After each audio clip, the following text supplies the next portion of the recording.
আমরা মেয়ে মানুষ সবসময় বলি একটা কথা, বাবার বাড়ি আপন ঘর, স্বামীর বাড়ি আমার ঘর, বাবার বাড়ি আমার ঘর, ছেলের বাড়ি আমার ঘর।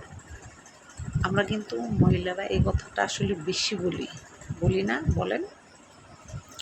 কিন্তু হিসাব করে মিলাইয়া দেখলাম, বাবার বাড়িও আমার বাড়ি না, স্বামীর বাড়ি এটা তো আরও আগেই না, স্বামীর বাড়ি আমার বাড়ি না, আর নিজের ছেলের বাড়ি এটা আরও আগেই না। আমাদের নিজেদের আসল বাড়ি কোনটা জানেন? যে কবরে গিয়ে আপনি শুইবেন সেটাই হচ্ছে আপনার আসল বাড়ি, আপনার নিজের বাড়ি। বুক ফুলায় বলতে পারবেন এটা আমার কবর, আমার বাড়ি। এখান থেকে আমাকে কেউ সরাইতে পারবে না, পৃথিবীর কোনো মানুষ সরাইতে পারবে না যদি আমার আল্লাহ না সরায়।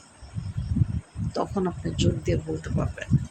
আর না হয় বাবার বাড়ি, স্বামীর বাড়ি, ছেলের বাড়ি আপনি জোর দিয়ে বলতে পারবেন না। আপনি সব জায়গায় পর। কথাটা সবসময় মনে রাখবেন।